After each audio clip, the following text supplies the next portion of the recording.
ما أنت بنعمة ربك بمجنون وإن لك لأجرا غير ممنون وإنك لعلى خلق عظيم.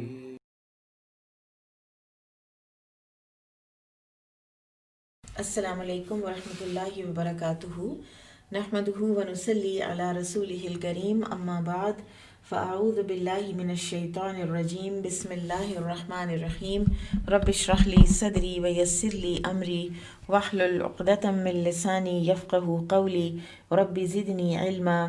اللہم فقہنا فی الدین اللہم انی اسألک علما نافعا وعملا متقبلا ورزقا طیبا اللہم اجرنا من النار اللہم انی اسألک ایمانا لا یرتد ونعیما لا ینفد ومرافقۃ محمد صلی اللہ علیہ وسلم فی اعلی جنت الخلد آمین یا رب العالمین۔ غزوہ بدر کی جو فتح ہے اس نے مسلمانوں کی ہیبت چاروں طرف پھیلا دی، اور جو لوگ ذرا مسلمانوں کو تھوڑا کمزور سمجھتے تھے، لائٹلی لیتے تھے، وہ چونک گئے، اور یہود کے جو ہیں وہ تو خاص طور پر ان کے تو ہوش ہی اڑ گئے، اور ان کا غصہ اور غضب جو ہے وہ بھی بہت بڑھ گیا۔ ارد گرد کے جو قبائل تھے، جو کافر مشرک قبائل تھے،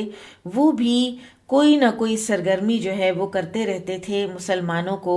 تنگ کرنے کی، یا اپنے زوم میں وہ یہ سمجھتے تھے کہ وہ مسلمانوں کو ہرا سکتے ہیں، مدینہ پر قابض ہو سکتے ہیں۔ تو نبی صلی اللہ علیہ وسلم کی بحیثیت سپہ سالار، بحیثیت اسٹیٹس مین، آپ کے ایسے مؤثر اقدامات تھے کہ جن سے انسان حیران رہ جاتا ہے کہ ایسی جامع منصوبہ بندی اور ایسی بہترین حکمت عملی تھی کہ آپ صلی اللہ علیہ وسلم جہاں یہودیوں اور منافقوں پر بھی کڑی نظر رکھے ہوئے تھے، دوسری طرف آپ نے مکہ کے مشرکین کو بھی ان کی جگہ پہ رکھا ہوا تھا، اور ارد گرد کے بدو قبائل کی سرگرمیوں سے بھی ہر وقت آپ آگاہ رہتے تھے۔ اور جب بھی آپ کو خبر ملتی کسی نہ کسی جگہ پر کسی سازش کی، تو آپ یا تو کوئی لشکر روانہ کرتے اور یا پھر خود صحابہ کرام کے ساتھ تشریف لے جاتے اور جو بھی سازش ہو رہی ہوتی اس کو ختم کرتے۔ اب غزوہ بدر اور غزوہ احد کے درمیان کے بیسیکلی ہم واقعات آج دیکھیں گے، اور سب سے پہلے ایک غزوہ ہوا غزوہ بنی سلیم، جس کو قرقرۃ القدر بھی کہتے ہیں، اور یہ غزوہ بدر سے واپس آنے کے چند ہی دنوں کے بعد آپ صلی اللہ علیہ وسلم کو اطلاع ملی کہ بنو سلیم اور بنو غطفان یہ دونوں قدر کے مقام پر جمع ہو گئے ہیں اور مدینہ پر حملے کی منصوبہ بندی کر رہے ہیں۔ تو آپ صلی اللہ علیہ وسلم نے تقریباً 200 صحابہ کا لشکر ساتھ لیا اور خود تشریف لے گئے قرقرۃ القدر کی طرف۔ اور ہوا یہ کہ جب ان لوگوں کو پتہ چلا بنو سلیم اور غطفان کو کہ آپ صلی اللہ علیہ وسلم تشریف لا رہے ہیں، تو بالکل حواس باختہ ہو گئے،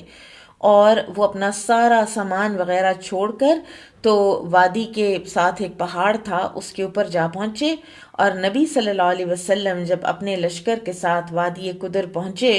تو آپ صلی اللہ علیہ وسلم کو اونٹوں کے قدموں کے نشان اور پانی کے گھاٹ کے علاوہ کچھ بھی، کوئی انسان بھی آپ کو نظر نہ آیا۔ تو علاقے میں ایک بھی دشمن باقی نہ تھا۔ وہ جو اتنی پلاننگ کر رہے تھے وہ آپ صلی اللہ علیہ وسلم کے آنے کا سن کر بھاگ گئے، اور وہ سچ ہے جو نبی صلی اللہ علیہ وسلم نے فرمایا، وہ حدیث جو جوامع الکلم کہلاتی ہے، جامع کلمات والی، کہ نصرت بالرعب، روب کے ذریعے سے میری مدد کی گئی ہے۔ یعنی میں ایک مہینے کی مسافت پر ہوتا ہوں تو کافر جو ہیں وہ دشمن جو ہے اس کے دل میں میرا روب پڑ جاتا ہے۔ بہرحال تو رسول اللہ صلی اللہ علیہ وسلم وہاں پر تھے ابھی، تو وہاں آپ کو ان قبائل کے کچھ چرواہے ملے، اور انہی چرواہوں میں ایک یسار نامی غلام بھی تھا، اور آپ صلی اللہ علیہ وسلم نے اس سے بنو سلیم اور غطفان کے لوگوں کے بارے میں جب دریافت کیا تو اس نے کہا کہ مجھے ان کے بارے میں تو کچھ پتہ نہیں، میں تو بس ان اونٹوں کو پانی پلاتا ہوں جو 5ویں دن پانی پیتے ہیں، اور آج 4تھے دن پانی پینے والے اونٹوں کی باری ہے۔ مقامی لوگ جو ہیں وہ ندی کے چشمے کی طرف بھاگ گئے ہیں، جبکہ ہم اونٹوں کے ریوڑ کے ساتھ اس معاملے سے بالکل الگ ہیں، ہمارا ان کے ساتھ کوئی تعلق نہیں ہے۔ تو رسول اللہ صلی اللہ علیہ وسلم نے بنو سلیم کے یہ جو تمام اونٹ تھے چرواہوں سمیت، ان کو آپ نے قبضے میں لے لیا۔ اور کہا جاتا ہے کہ کچھ بکریاں بھی تھیں جو آپ کے قبضے میں آئیں۔ وہاں پر آپ صلی اللہ علیہ وسلم نے تقریباً 3 راتیں قیام فرمایا، اور دشمن پر آپ کا اس قدر زبردست رعب پڑا کہ جتنا عرصہ آپ صلی اللہ علیہ وسلم وہاں قیام پذیر رہے، کسی کو آپ کے مقابلے پر آنے کی جرت ہی نہ ہوئی۔ اور آپ صلی اللہ علیہ وسلم نے بھی پہاڑوں پر جہاں پر وہ بھاگ گئے ہوئے تھے وہاں جا کر ان کا تعاقب نہیں کیا، اس لیے کہ آپ کا اصل مقصد کبھی بھی قتل و غارت گری تو تھا ہی نہیں، اور آپ تو محض اس لیے تشریف لائے تھے کہ تاکہ ان کو ان کے ناپاک ارادوں سے باز رکھا جائے، اور جب وہی بھاگ گئے تو آپ صلی اللہ علیہ وسلم نے ان کو فالو نہیں کیا۔ اور مدینہ منورہ کی طرف جب آپ واپس ہو رہے تھے تو راستے میں ایک جگہ پر فجر کی نماز جب آپ صلی اللہ علیہ وسلم نے ادا کی تو آپ نے دیکھا کہ وہ جو یسار نامی غلام ہے نا، وہ نماز پڑھ رہا ہے،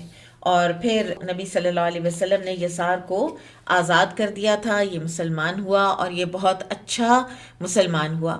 اور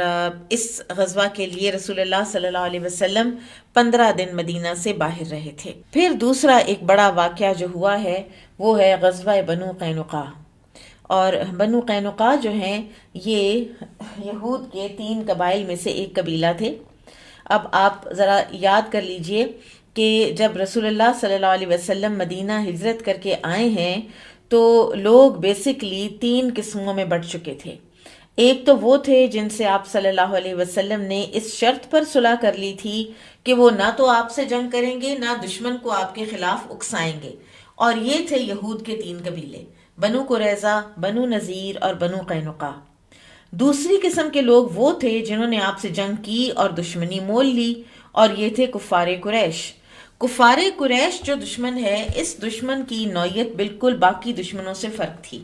یہ نبی صلی اللہ علیہ وسلم کے عزیز و اقارب تھے، بلڈ ریلیٹیوز تھے، اہل مکہ تھے، اور اس کے باوجود انہوں نے ڈائریکٹ نبی صلی اللہ علیہ وسلم کا انکار کیا اور آپ صلی اللہ علیہ وسلم سے شدید دشمنی کی۔ اسی لیے ہم آگے دیکھیں گے کہ وہ جو اکنامک بلاکیڈ کا ٹیکٹک ہے جو نبی صلی اللہ علیہ وسلم نے استعمال کیا ہے وہ انہی کے لیے کیا ہے، قریش کے لیے۔ اور تیسرے دشمن وہ تھے جو آپ صلی اللہ علیہ وسلم سے الگ تھلگ رہے، اور وہ اس انتظار میں تھے کہ اچھا دیکھتے ہیں کیا بنتا ہے۔ کہتے تھے کہ اگر فتح ہوئی تو ہم اسلام قبول کر لیں گے، اور نہ فتح ہوئی مسلمانوں کو تو ہم قریش کے ساتھ جا کے مل جائیں گے، فی الحال ہم کسی کی سائیڈ نہیں لے رہے۔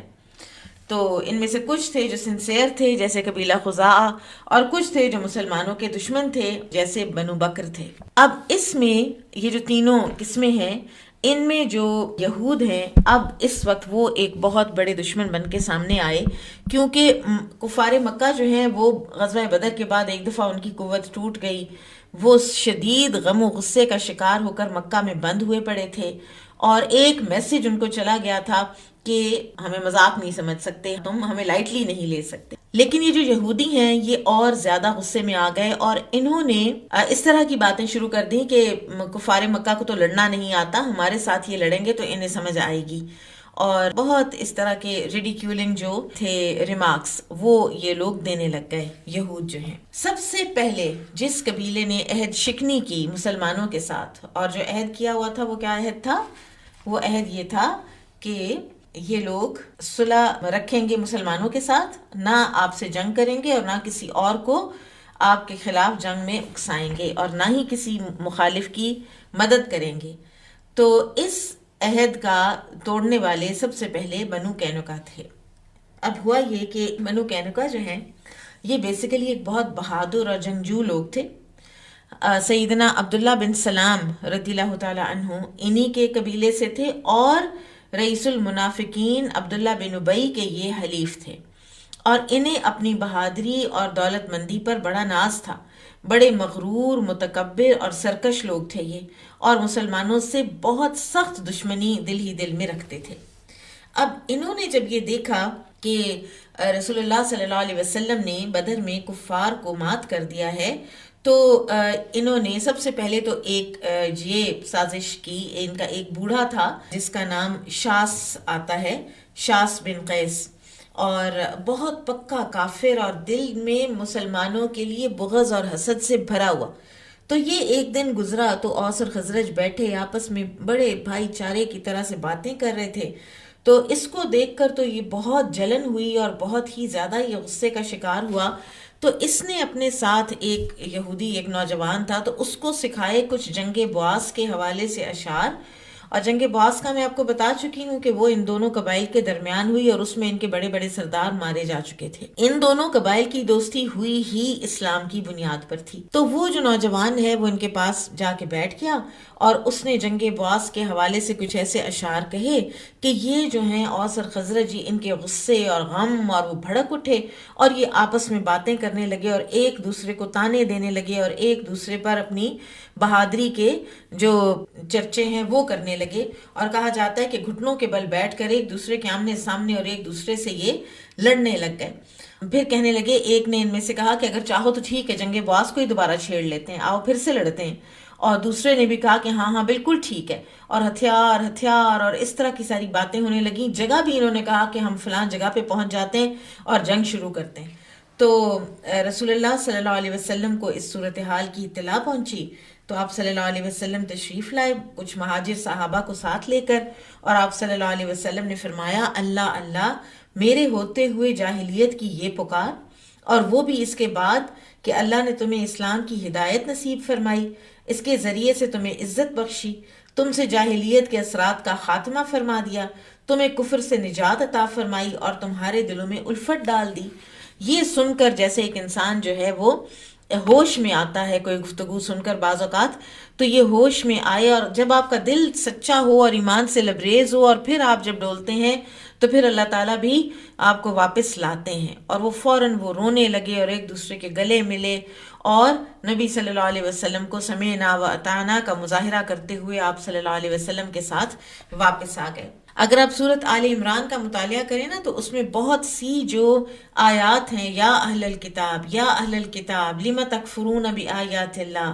واللہ شہید علی ما تعملون، اس طرح کی جو آیات ہیں وہ یہود کی اسی طرح کی جو وقتاً فوقتاً کی سرگرمیاں تھیں نا مدینہ میں مسلمانوں کے خلاف، انہی کے بیک گراؤنڈ میں، انہی کے تناظر میں یہ آیات جو ہیں یہ اترتی تھیں. پھر رسول اللہ صلی اللہ علیہ وسلم نے یہود کو کچھ نصیحتیں کر بھیجیں. آپ صلی اللہ علیہ وسلم نے ان کو ایک میسج بھیجا یا ان سے کہا کہ اے یہود کی جماعت، اسلام قبول کر لو اس سے پہلے کہ تم ان حالات سے دوچار ہو جاؤ جن سے قریش کو دوچار ہو جانا پڑا. لیکن بہرحال ان کے اوپر ان کی نبی صلی اللہ علیہ وسلم کی کسی بھی بات کا کوئی اثر نہ ہوا، یہ بلکہ دھمکی آمیز جواب دیتے تھے. اور انہوں نے کہہ بھیجا نبی صلی اللہ علیہ وسلم کو کہ اے محمد صلی اللہ علیہ وسلم، آپ ہمیں اپنی قوم کی طرح سمجھتے ہیں، یعنی کفار مکہ کی طرح. آپ کسی خود فریبی میں مبتلا نہ ہوں کہ آپ نے ایک ایسی قوم سے جنگ کی ہے جو اناڑی تھے اور جنگ سے بالکل ناواقف تھے، اس لیے آپ کو ان پر غلبہ حاصل ہو گیا. اور اللہ کی قسم اگر آپ نے ہم سے جنگ کی تو آپ کو پتہ چل جائے گا کہ مرد تو ہم ہیں اور آپ کا ابھی تک ہم جیسوں سے واسطہ ہی نہیں پڑا. اب یہ اتنا گھٹیا جواب تھا اور اس کا بیسیکلی مطلب کیا تھا؟ اعلان جنگ. بہرحال لیکن رسول اللہ صلی اللہ علیہ وسلم کا اعلان جنگ کا تو کبھی کوئی ارادہ ہوتا ہی نہیں تھا. پھر یہ ہوا ایک اور چیز جس نے، جیسے کہتے ہیں نا کہ آخری جو ایک وہ تنکا ہوتا ہے جس کے بعد پھر کوئی فیصلہ کیا جاتا ہے، تو وہ تھا کہ ایک واقعہ ہوا کہ ایک مسلمان خاتون جو ہیں وہ بنو قینقاع کے بازار میں گئی ہوئی تھی، اور یہ کیونکہ سونے کے کاروبار کرتے تھے، سونار تھے، گولڈ سمتھ، اور ہتھیاروں کا بھی کرتے تھے اور گولڈ کا بھی کرتے تھے،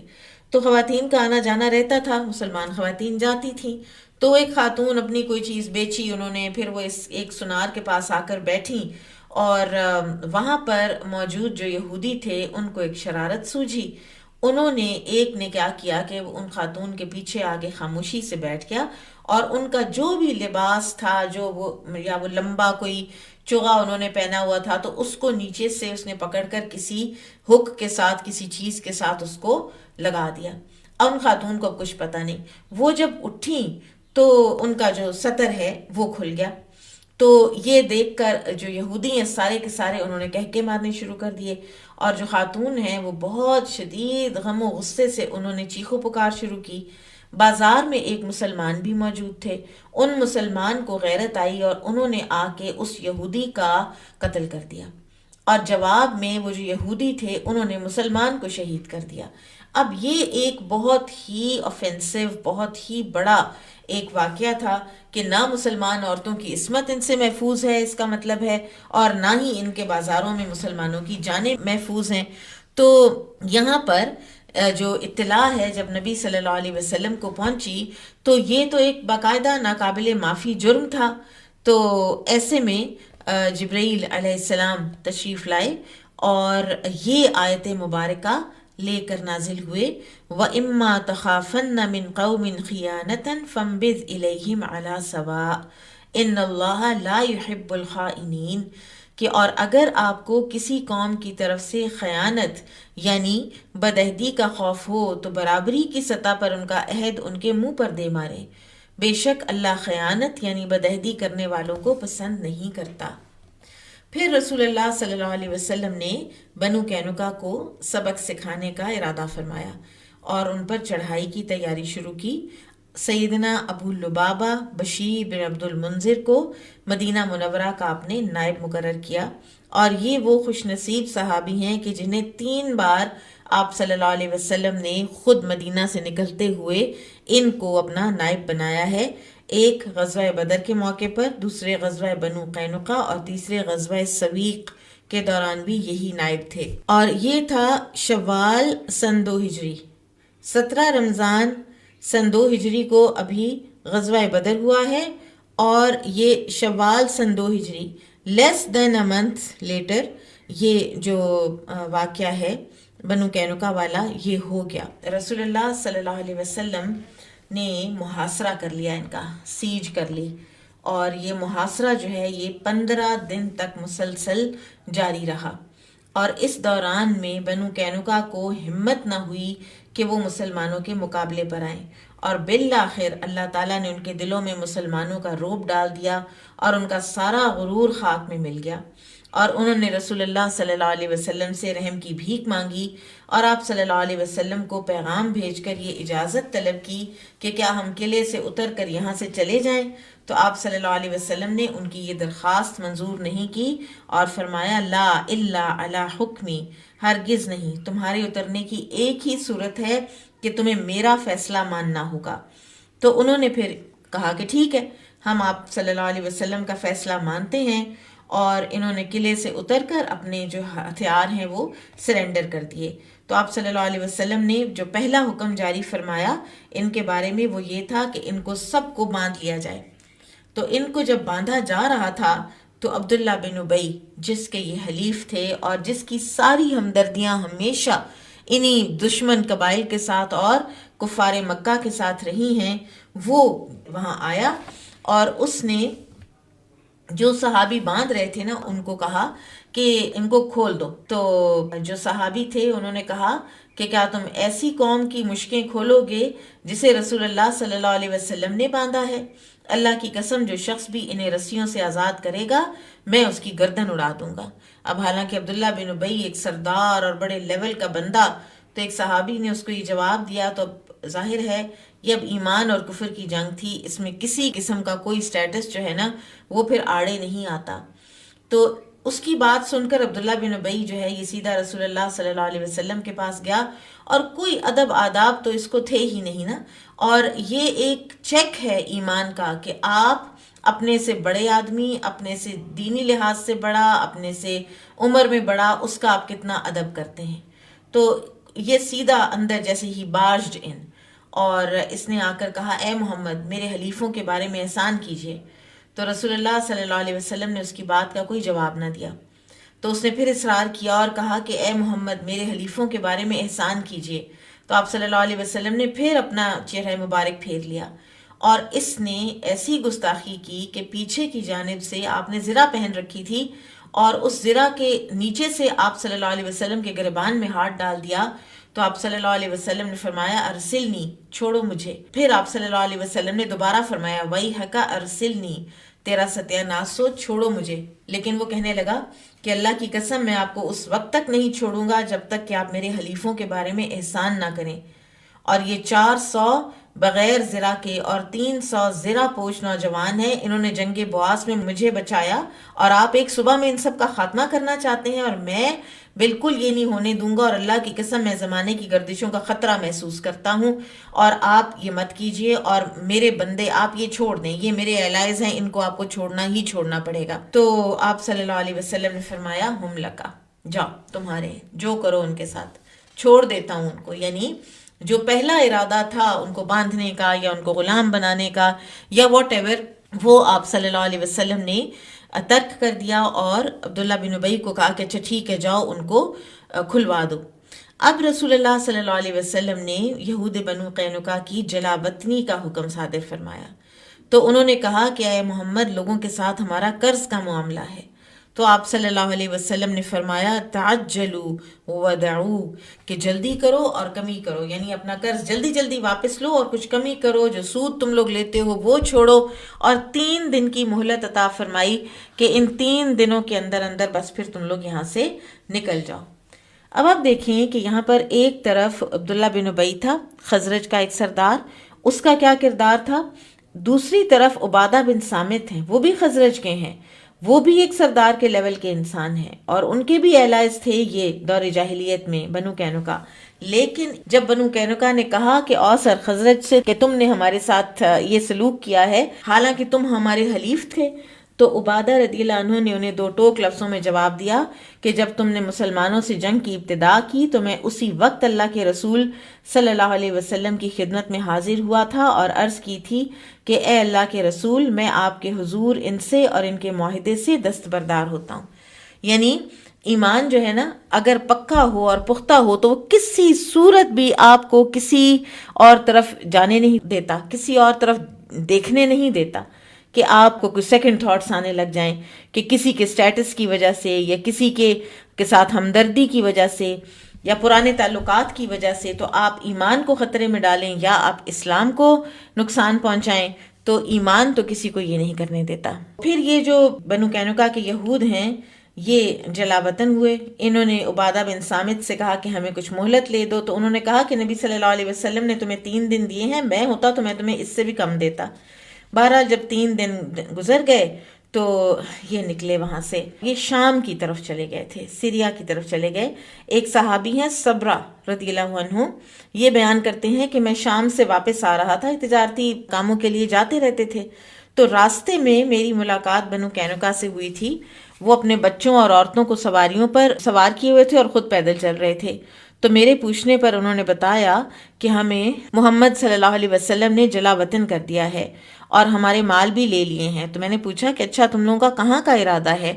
تو انہوں نے کہا کہ ہم شام جا رہے ہیں۔ بہرحال راستے میں وادی القریٰ میں یہ ٹھہرے، وہاں کے یہودیوں نے ان کے پیدل افراد کو سواریاں مہیا کیں، انہیں کچھ کھانے پینے کو دیا۔ بہرحال پھر یہ شام چلے گئے، اور کہتے ہیں کہ جلد ہی ان کا نام و نشان مٹ گیا تھا۔ اور پھر مال غنیمت جو ہے بنو قینقاع کا وہ بہت ہیوی تھا، اس کی ذمہ داری آپ صلی اللہ علیہ وسلم نے محمد بن مسلمہ کو سونپی، خمس آپ نے رکھا اور جو باقی ہے 4 حصے وہ فوج میں تقسیم کر دیے گئے۔ پھر اس کے بعد ایک اور غزوہ جو ہے وہ ہے غزوہ سویق، اور اس کی وجہ کیا تھی؟ اس کی وجہ یہ تھی کہ جنگ بدر میں جب قریش کو اتنی سبکی ہوئی تو ابو سفیان تو واپس پہنچ گیا ہوا تھا وہاں پر مکہ میں، اور انہوں نے ایک میسیج بھی بھیجا تھا کہ یہ جنگ مت کرنا، واپس آ جاؤ، کیونکہ گئے تو صرف قافلے کی پروٹیکشن کے لیے تھے۔ تو ان کو بہت سخت شدید غم و غصہ تھا کہ یہ ہمارے لوگ وہاں پر مارے گئے اور ایسے بڑے بڑے سردار۔ تو ابو سفیان نے یہ قسم کھائی کہ میں جب تک ان لوگوں سے، مسلمانوں سے بدلہ نہیں لے لوں گا، میں اس وقت تک نہ تو غسل جنابت کروں گا، نہ میں اپنے سر میں تیل لگاؤں گا۔ اور اس سے یہ بھی پتہ چلتا ہے کہ اہل عرب میں دین ابراہیمی کی جو چیزیں موجود تھیں ان میں غسل جنابت اور حج اور یہ چیزیں جو ہیں ابھی تک موجود تھیں۔ anyway، تو اب اس کو سمجھ نہیں آ رہی تھی، وقت گزرتا چلا جا رہا تھا کہ میں اب اپنی قسم کس طرح سے پوری کروں۔ جب 2 مہینے گزر گئے تو ابو سفیان نے کہا کہ اب وقت ہے کہ میں اپنی قسم کو پورا کروں۔ تو یہ کافی سارے لوگ، بعض نے لکھا ہے 200 اور بعض نے لکھا ہے 40 لوگ اس نے اپنے ساتھ لیے ابو سفیان نے، اور یہ چلے مدینہ کی طرف۔ اور انہوں نے مدینہ سے کوئی 18-19 کلومیٹر کے فاصلے پر انہوں نے ایک وادی میں پڑاؤ کیا، اور رات کی تاریکی جب چھا گئی تو اپنے لشکر کو وہیں چھوڑ کر یہ سیدھا مدینہ کے اندر بنو نذیر کے محلے میں جا پہنچے ابو سفیان، اور ان کو پورا یقین تھا کہ یہ میرے ساتھ تعاون کریں گے، اور ان کا یقین درست تھا۔ یہ سب سے پہلے حیی بن اخطب کے گھر گیا، تو جب حیی بن اخطب نے دیکھا کہ ابو سفیان ہے تو وہ ڈر گیا۔ بہرحال غزوہ بدر سے تقریباً 2-2.5 مہینے کے بعد کی بات، اور اتنا فریش وہ سارا کچھ، تو وہ ڈر گیا اور اس نے تو ابو سفیان کو اندر نہیں آنے دیا۔ پھر ابو سفیان سلام بن مشکم کے پاس گیا، اور وہ یہود کا بنو نذیر کا وہ ایک سردار تھا وہ بھی، اور ان کا ٹریئرر بھی تھا، جیسے آپ سمجھیں فائنانس منسٹر ہوتا ہے۔ تو اس نے فوراً ابو سفیان کو اندر بلایا، دعوت بھی کی اس کی۔ ابو سفیان نے اس کو بتایا کہ میرا یہ ارادہ ہے، اور مطلب یہی تھا کہ اگر مجھے ضرورت پڑی تو تم لوگ میری پشت پناہی کرنا، اور یہ سب کچھ کر کے ابو سفیان واپس اپنے ساتھیوں کے پاس پہنچ گیا۔ اب ابو سفیان کو مدینہ پر حملہ کرنے کی جرت تو نہ ہوئی، لیکن اب ابو سفیان نے اپنی قسم بھی پوری کرنی تھی کہ اب میں کیا کروں، کیسے ان کا ایک آدھا آدمی تو میں ماروں۔ تو اس نے اپنی ساری جو مہم ہے اس کو ڈاکہ زنی میں تبدیل کر دیا۔ وہاں پر مسلمانوں کا ایک مدینہ کے قریب ایک نخلستان تھا، اور وہاں پر ابو سفیان نے اپنے کچھ لوگ بھیجے، اور انہوں نے یہاں کھجور کے درختوں کے کئی جھنڈ کے جھنڈ جو ہیں وہ جلا ڈالے، کچھ گھروں کو بھی آگ لگا دی، بے زبان جانوروں کا چارہ بھی اٹھا لیا، اس کو بھی جلا کے راکھ کر دیا، اور جاتے جاتے ایک انصاری اور ان کے ساتھ ایک مزدور جو تھے ان دونوں کو وہ قتل کر گئے۔ انصاری کا نام معبد بن عمر تھا۔ اور یہ کاروائی کرنے کے بعد ابو سفیان نے یہ اپنے اندر ہی یہ سمجھ لیا کہ میں نے اب کم از کم اپنی وہ قسم پوری کر لی ہے، اب غسل جنابت تو میں کر سکوں گا۔ تو یہ کر کے تو یہ بھاگے، یہ نکلے وہاں سے کہ ہم اب یہاں سے نکلیں، ہم پکڑے نہ جائیں کہیں، اور بڑی تیزی سے سر پٹ یہ مکہ کی طرف جا رہے تھے۔ نبی صلی اللہ علیہ وسلم کو پتہ چلا، آپ صلی اللہ علیہ وسلم صحابہ کے ساتھ جلد از جلد نکلے، اور ابو سفیان جو بھاگے جا رہا تھا اپنا لشکر لے کر، اس کے اوپر ایک ہیبت بھی طاری تھی، اور اس کو پتا تھا کہ مسلمانوں نے فالو کرنا ہے، تو اپنے اونٹوں کا بوجھ ہلکا کرنے کے لیے اس نے جو سامان پھینکا اونٹوں پر سے، ان میں زیادہ تر ستو کے بھرے ہوئے تھیلے تھے، کیونکہ یہ ان کا عام زاد راہ یہی ہوا کرتا تھا۔ تو وہ جو ستو ہے وہ نیچے بھی گرا، اور ڈھیر سارا ستو مسلمانوں کے ہاتھ آیا، اور اسی لیے اس غزوے کا نام غزوہ السویق پڑ گیا، یعنی سویق جو ہے وہ ستو کو کہتے ہیں۔ اور پھر یہ جو لوگ ہیں ابو سفیان اور اس کے ساتھی یہ نکلنے میں کامیاب ہو گئے، اور نبی صلی اللہ علیہ وسلم ایک خاص حد تک پہنچنے کے بعد آپ نے آگے جانا مناسب نہیں سمجھا، اور آپ صلی اللہ علیہ وسلم واپس مدینہ منورہ تشریف لے آئے۔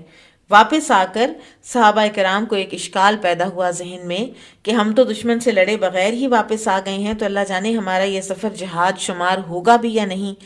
تو انہوں نے رسول اللہ صلی اللہ علیہ وسلم سے پوچھا، تو آپ نے فرمایا کہ کیوں نہیں، یہ ضرور تمہارا جہاد ہی شمار ہوگا۔ پھر اس کے بعد اگلا غزوہ غزوہ ذی امر ہے، جس کے بارے میں آتا ہے کہ آپ صلی اللہ علیہ وسلم کو یہ اطلاع ملی کہ غطفان کے قبیلے کی ایک شاخ ذی امر میں اکٹھے ہوئے ہیں، اور وہ مسلمانوں پر حملہ کرنے کا ناپاک ارادہ بنا رہے ہیں۔ تو اس سے پہلے کہ وہ یہاں آتے تو آپ صلی اللہ علیہ وسلم نے خود وہاں تک جانا مناسب سمجھا، اور تقریباً 450 صحابہ کرام کے ساتھ آپ نکلے، اور یہ غزوہ بدر اور احد کے درمیانی عرصے میں ہونے والی سب سے بڑی فوجی مہم ہے غزوہ ذی امر۔ اور عثمان رضی اللہ تعالیٰ عنہ کو اس وقت آپ نے مدینہ میں اپنا نائب بنایا تھا، اور یہ غزوہ سن 3 ہجری میں پیش آیا ہے، غزوہ احد سے لیکن پہلے۔ راستے میں صحابہ کرام کو ایک شخص ملا، تو صحابہ کرام نے اسے گرفتار کیا، اس سے تفتیش شروع کی اور پوچھا کہ کہاں کا ارادہ ہے، تم کہاں جا رہے ہو؟ اس نے کہا میں یثرب جا رہا ہوں۔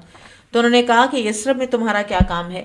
تو اس نے کہا کہ میں روزگار کی تلاش میں نکلا ہوں۔ تو صحابہ نے اس سے پوچھا کہ یہاں تمہیں کسی لشکر کا تم نے دیکھا ہے، یعنی کوئی غطفان کا لشکر کوئی دیکھا ہے، یا کوئی تمہیں غطفان کے بارے میں کوئی اطلاع ہے؟ اس نے کہا کہ نہیں، لیکن مجھے یہ پتا ہے کہ داسور بن حارث، یہ سردار تھا اس قبیلے کا، اپنی قوم کے لوگوں کے ساتھ مل کر کوئی منصوبہ بنا رہا ہے۔ اب صحابہ کو جب یہ معلومات حاصل ہوئیں تو انہوں نے آ کے نبی صلی اللہ علیہ وسلم کو بتایا، اس شخص کو بھی پکڑ کے لے آئے۔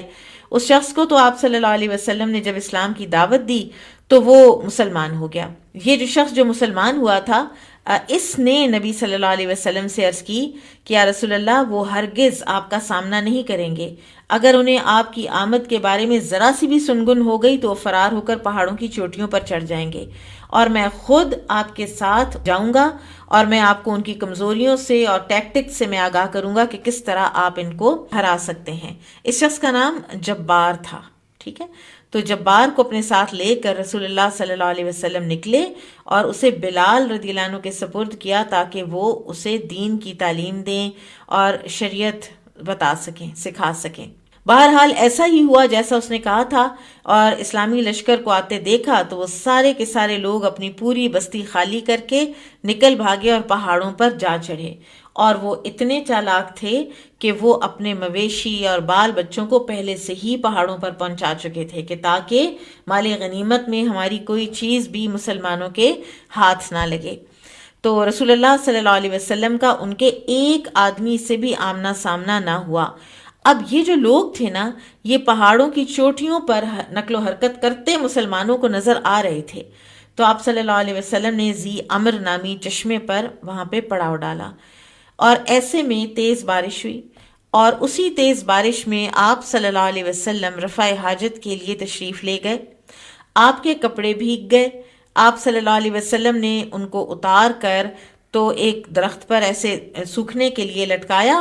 اور خود اسی درخت کے نیچے آرام فرمانے کے لیے لیٹ گئے۔ صحابہ کرام اپنے اپنے کاموں میں مصروف تھے، اور صحابہ اور رسول اللہ صلی اللہ علیہ وسلم کے درمیان ایک فاصلہ پڑ گیا ہوا تھا۔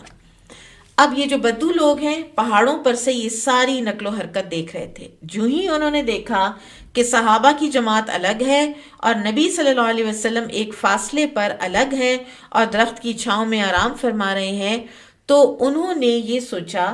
کہ ہم یہاں پر ابھی ہمارے پاس سنہری موقع ہے کہ ہم نبی صلی اللہ علیہ وسلم کو نعوذ باللہ ثم نعوذ باللہ قتل کر دیں۔ اور انہوں نے داسور کو کہا کہ تم جاؤ، اور تم ایک بڑے ہی جنگجو اور بہادر ہو۔ داسور نے اپنی تیز دھار تلوار اٹھائی اور گلے میں لٹکا کر نبی صلی اللہ علیہ وسلم کے پاس پہنچا، حتیٰ کہ آپ کے سرہانے کھڑا ہو گیا اور تلوار نکال کے کہنے لگا، اے محمد، آج آپ کو مجھ سے کون بچائے گا؟ تو اس کو دیکھ کر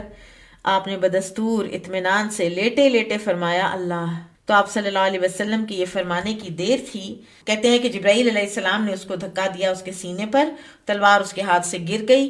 اور وہ کچھ بھی نہ کر سکا۔ اب رسول اللہ صلی اللہ علیہ وسلم نے تلوار خود اٹھا لی اور اس کے سر پر کھڑے ہو کر فرمایا، من یمنعک منی اليوم، آج تمہیں مجھ سے اب بتاؤ کون بچائے گا؟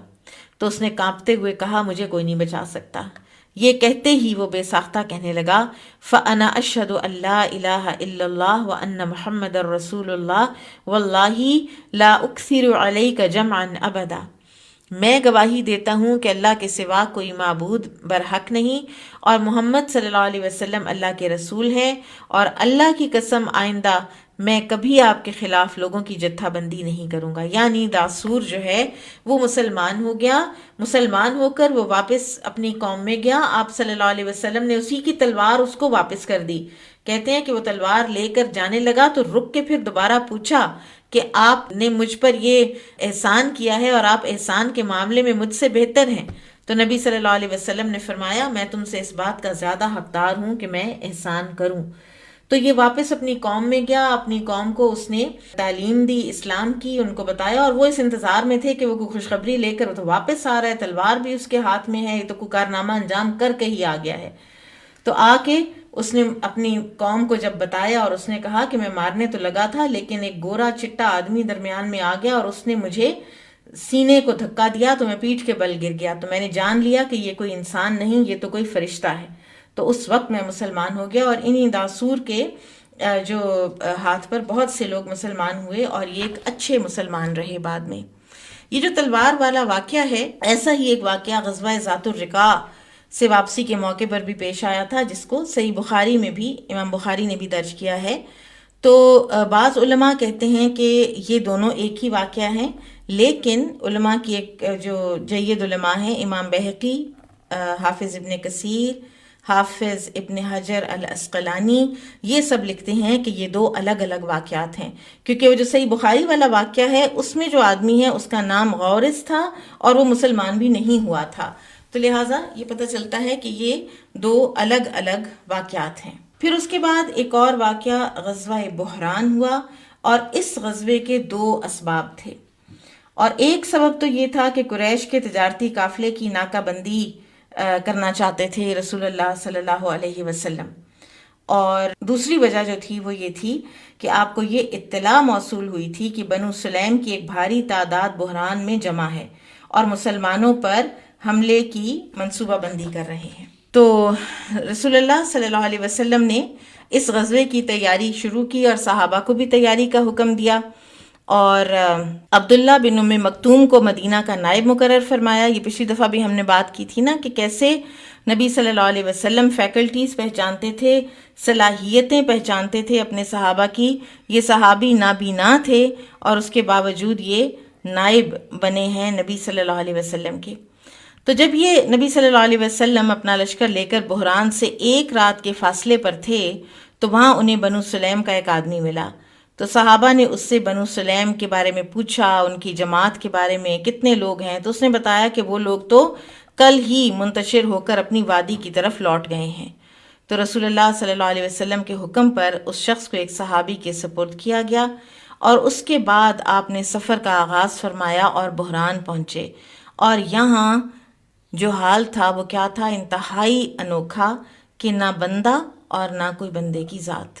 سب کے سب فرار ہو چکے تھے۔ اور آپ دیکھیں کہ یہ کتنی دفعہ ہوا ہے کہ کوشش کرتے ہیں اور جو ہی سنتے ہیں کہ نبی صلی اللہ علیہ وسلم تشریف لا رہے ہیں بھاگ جاتے ہیں، اور تقریباً 10 دن آپ صلی اللہ علیہ وسلم مدینہ سے باہر رہے اور اس دوران میں کسی قسم کی لڑائی کی نوبت نہ آئی۔ پھر ایک اور سریہ، اور سریہ کون سا ہوتا ہے؟ جس میں نبی صلی اللہ علیہ وسلم خود تشریف نہیں لے جاتے، اور سرایہ جو آپ صلی اللہ علیہ وسلم بھیجتے تھے نا، اس کے بارے میں بھی یہی کہا جاتا ہے کہ اس لیے کہ تاکہ مسلمانوں پر یہ مشقت نہ ہو کہ شاید ہر غزوے میں ہی سب کے سب کو چلنا ہے، ورنہ تو نبی صلی اللہ علیہ وسلم کسی غزوے سے پیچھے رہنا ہی نہیں چاہتے تھے کبھی۔ اور یہ کفار قریش کے لیے ایک اور بہت بڑا جھٹکا تھا کہ ان کا اب آسان ترین جو تجارتی روٹ تھا نا، وہ تھا ریڈ سی کے ساحل سے چلتے چلتے سیدھے سیریا پہنچ جانا، شام پہنچ جانا۔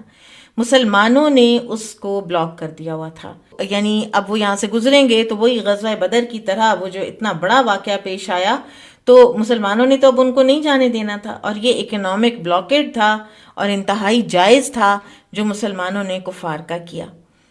اب مسلمانوں نے جو وہاں پر بسنے والی جو بستیاں تھیں، جو لوگ تھے، ان کے ساتھ بھی دوستانہ معاہدے کر لیے تھے، لہٰذا وہ بھی قریش کے تجارتی قافلوں کو وہاں سے اب نہیں گزرنے دیتے تھے۔ اب یہ ہوا کہ ان کو کوئی اور راستہ تلاش کرنا تھا، تو صفوان بن امیہ شام جانا چاہتا تھا، اور اس کی سمجھ نہیں آ رہی تھی اس کو کہ ہم یہ لائیولی ہوڈ اب دوبارہ کیسے شروع کریں، کہ ہم کیا کریں، کون سا راستہ اختیار کریں۔ تو ایک دن وہ اپنی قوم کے سامنے غصے سے کہتے ہیں کہ پھٹ پڑا اور کہنے لگا کہ محمد اور ان کے ساتھیوں نے ہماری تجارتی شاہراہ کو ہمارے لیے بالکل بند کر دیا ہے، اب ہمیں سمجھ ہی نہیں آ رہی کہ ہم کریں تو کیا کریں۔ وہ تو ساحل سے ہٹنے کا نام ہی نہیں لیتے، اور ساحل پر جو بستیاں ہیں ان سے انہوں نے صلح کر لی ہے اور ان لوگوں کے ساتھ وہ گھل مل گئے ہیں۔ اب ہم کون سا راستہ اختیار کریں، ورنہ تو ہم گھر میں بیٹھے بیٹھے کنگال ہو جائیں گے۔ ہمارا تو دار و مدار ہی اس بات پر ہے کہ ہم گرمی میں شام اور سردی میں حبشہ پہنچیں۔ تو وہاں پر پھر ایک اور جو شخص تھا اسود بن مطلب، اس نے کہا کہ تم روٹ چینج کر لو، تم عراق کا راستہ اختیار کرو۔ اب عراق کا جو راستہ تھا یہ بہت لمبا، کٹھن اور خشک راستہ تھا۔ تو صفوان خوش ہو گیا اور اس نے کہا کہ لیکن مجھے تو یہ راستہ آتا نہیں۔ تو اسود نے کہا کہ فرات بن حیان العجلی ان راستوں کو خوب جانتا ہے، وہ تمہیں لے جائے گا۔ خیر اس کے ساتھ ان کا طے ہوا، فرات ان کو لے کر تو اس راستے پر چلا، اور صفوان بھی خوش تھا کیونکہ اس نے کہا کہ آج کل تو سردی کے دن ہیں، ہمیں زیادہ پیاس بھی نہیں لگے گی، اور ٹھیک ہے دشت و بیابان ہے تو بھی کوئی بات نہیں، اور ہم پہنچیں تو صحیح نا ایک دفعہ سریا اپنا سامان لے کر. اور یہ جو قافلہ ہے اس کی بے شمار مالیت تھی، کتنے تو سونے اور چاندی کی ڈلیاں تھیں اس کے اندر جو لوگوں نے انویسٹ کی ہوئی تھیں. اب یہ قافلہ جو ہے انہوں نے ٹاپ سیکرٹ رکھا ہوا تھا کفار قریش نے، کیونکہ اس کے اگر راز کھل جاتا تو پھر مسلمان تو ظاہر ہے کہ انہوں نے ان کو نہیں پہنچنے دینا تھا. لیکن اللہ کا کرنا یہ ہوا کہ نعیم بن مسعود اشجعی جو کہ مسلمان بعد میں ہوئے ہیں، یہ وہی ہیں جو غزوہ خندق کے موقع پر جنہوں نے وہ سارا پلان کیا تھا جو کہ ہم آگے پڑھیں گے انشاءاللہ. تو یہ بھی مسلمان نہیں ہوئے تھے اور ان کو قریش کے تجارتی قافلے کی روانگی کے بارے میں پورا علم بھی تھا، اور یہ بنو نذیر کے محلے میں اپنے ایک جیسے مجلسیں سجا کرتی تھیں اس میں بیٹھے ہوئے تھے، اور اس میں انہوں نے بتا دیا. اور کہتے ہیں کہ اس وقت کیونکہ شراب بھی حرام نہیں ہوئی ہوئی تھی تو اس کا بھی دورہ چل رہا تھا، تو اس کے انفلوئنس میں یا جس طرح بھی بہرحال انہوں نے بتا دیا. اور وہاں پر ایک صحابی بھی موجود تھے سلیت بن نعمان، ان کے فوراً کان کھڑے ہوئے، وہ اٹھے رسول اللہ صلی اللہ علیہ وسلم کے پاس آئے، آپ کو بتایا کہ یہ ایک قافلہ جو ہے وہ ایک نئے روٹ سے جا رہا ہے شام. تو رسول اللہ صلی اللہ علیہ وسلم نے زید بن حارثہ رضی اللہ تعالی عنہ کی سپہ سالاری میں یہ ایک دستہ جو ہے صحابہ کا یہ بھیجا، اور وہ تو سوچ ہی نہیں سکتے تھے کہ مسلمان یہاں بھی پہنچ جائیں گے. تو ان پر جب مسلمانوں نے یلغار کی تو وہ ایسے بدحواس ہوئے کہ سارا مال و متاع، سونے چاندی کے ڈھیر، ساری ڈلیاں، ہر چیز وہ چھوڑ کے اور وہ خود جو ہیں وہ بھاگ گئے. اور اس وقت مسلمانوں کے ہاتھ چاندی کا بہت بڑا ذخیرہ لگا تھا. اور قافلے کا جو رہبر تھا فرات بن حیان، اس کے سمیت 2 یا 3 آدمی گرفتار ہوئے، باقی سب بھاگ گئے تھے. مسلمانوں کے پاس جب یہ لشکر پہنچا، مال غنیمت تقسیم ہوا. پھر فرات بن حیان جو ہے، یہ فرات بن حیان بدر میں بھی قید ہوا تھا لیکن پھر یہ بھاگ نکلا تھا اور قریش کا یہ جاسوس تھا. تو اس کے اور ابو بکر کے درمیان بڑی عمدہ گفتگو ہوئی. ابو بکر رضی اللہ عنہ نے کہا کہ تمہارے لیے ابھی بھی وقت نہیں آیا کہ تم باز آ جاؤ. اس نے کہا کہ اگر اس بار میں محمد صلی اللہ علیہ وسلم سے بچ نکلا تو پھر کبھی نہیں بچوں گا. ابو بکر رضی اللہ عنہ نے اسے ترغیب دی کہ تم مسلمان ہو جاؤ. جب اسے رسول اللہ صلی اللہ علیہ وسلم کی خدمت میں پیش کیا گیا تو تب بھی اسے یہی پیشکش کی گئی کہ اگر تم مسلمان ہو جاؤ گے تو تمہاری جان بخشی ہو جائے گی. چنانچہ وہ مسلمان ہو گیا اور وہ بہت اچھا مسلمان ثابت ہوا. رسول اللہ صلی اللہ علیہ وسلم نے اس کو چھوڑ دیا. اور ایک بہت ہی خوبصورت اور تھاٹ پرووکنگ بات جو آپ صلی اللہ علیہ وسلم نے فرات کے بارے میں کہی، ان منکم رجالا نکلہم الی ایمانہم منہم فرات بن حیان، بے شک تم میں سے کچھ لوگ ایسے ہیں جنہیں ہم ان کے ایمان کے سپرد کرتے ہیں، فرات بن حیان انہی میں سے ہے. ایمان کے سپرد کرتے ہیں یعنی اگر ان کو صحبت کوئی نہ بھی ملی، کوئی معاشرہ نہ بھی ملا، کوئی انوائرمنٹ نہ بھی ملی، تو ان کا ایمان ان کو قائم رکھے گا، ان کا ایمان ان کو دین پر قائم رکھے گا. آپ دیکھیں کہ جیسے وہ صحابہ تھے صلح حدیبیہ، جب ہم پڑھیں گے تو ابو جندل اور ابو بصیر کہ وہ لوگ، وہ ویری پرسن جن پر ایمان لائے، جن کی بات سن کر وہ اللہ پر ایمان لائے تھے، وہ ان کو حدیبیہ کے وقت زنجیروں میں دیکھ کر بھی ان کے لیے کچھ نہیں کر رہے، کچھ نہیں کر پا رہے. اس کے باوجود ان کا اسلام جو ہے وہ ڈولا نہیں. تو ساتھی بہت ضروری ہوتے ہیں، لیکن وہ اسلام ہی کیا کہ جو صرف ساتھیوں کا محتاج ہو. وہ جنگلوں میں، تنہائیوں میں، سمندروں میں، فضاؤں میں کوئی ساتھی نہ بھی ہو تو جس کے پاس ایمان ہے تو اس کے پاس اندر ہی اندر ایک بہت بڑا لشکر تیار ہوا ہے. جیسے ابن تیمیہ رحمہ اللہ فرمایا کرتے تھے کہ میرا باغ تو میرے دل کے اندر ہے، مجھے یہ قید کر دیتے ہیں تو میرے لیے اس سے زیادہ سیکلوین اور کوئی اس سے بہتر کوئی چیز ہی نہیں ہوتی، اور مجھے اگر یہ جلا وطن کرتے ہیں تو وہ میرا جہاد ہوتا ہے، میری سیاحت ہوتی ہے، اور میرا باغ تو میرے دل کے اندر ہے. اسی طرح ایک اور کسی کا قول ہے نا کہ اگر ان کافروں کو یہ پتہ چل جائے کہ ہمارے دلوں میں ایمان کی کتنی حلاوت ہے تو یہ جو بادشاہ اور شہزادے ہیں یہ اپنے لشکر اور اپنے اسلحے لے کر آ کے ہم سے وہ چھیننے کی کوشش کریں کہ یہ دولت ہمارے پاس کیوں نہیں ہے. بارک اللہ فیکم. السلام علیکم ورحمۃ اللہ وبرکاتہ. سبحانک اللہم و بحمدک، اشہد ان لا الہ الا انت،